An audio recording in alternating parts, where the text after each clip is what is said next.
আসসালামু আলাইকুম। বিকেলবেলা মরিয়মের আব্বু যখন বাসায় ফিরলো তখন ও কিছু ফল নিয়ে এসেছে, আনারস আর কলা। আনারস দুটো প্রচুর পাকা ছিল, মানে একদম পাকা টসটসে, এবং কলাগুলো সবগুলোই পাকা ছিল।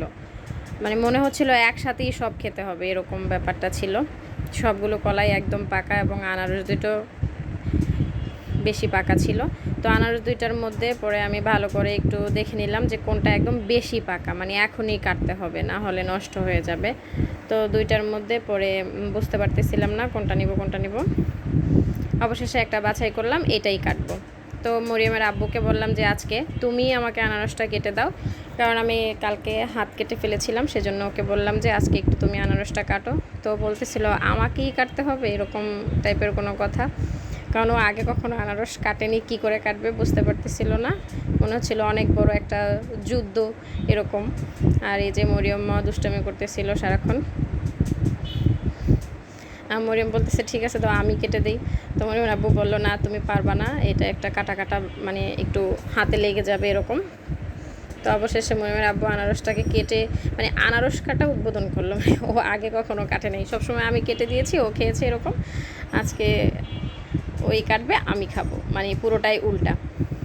তো মানে আমাকে জিজ্ঞাসা করতেছিল কী করে কাটবে, তো আমি বলতেছিলাম না, বলা যাবে না, তুমি কাটো আজকে, দেখি তুমি কী করে কাটো।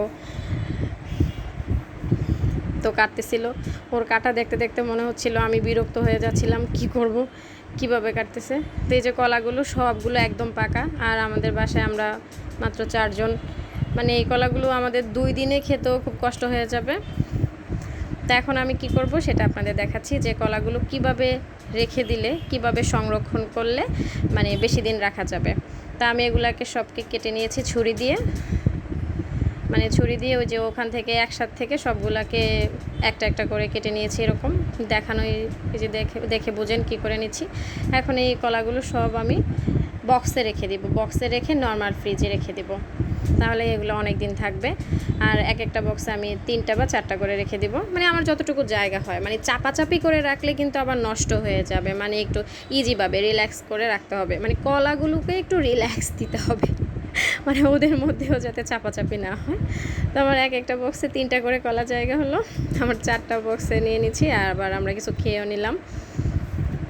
এই যে মরিয়মের আব্বু অবশেষে আনারস কাটার যুদ্ধে জয়ী হলো। আর আমি এই যে বক্সগুলো সাজিয়ে নিয়েছি, বক্সগুলো ভালো করে মুখটা আটকে দিতে হবে, না হলে আবার গন্ধ হয়ে যাবে। কলার যে একটা গ্রান বা গন্ধ যেটাই থাকে, এটা ফ্রিজে খাবারের মধ্যে মিশে যাবে।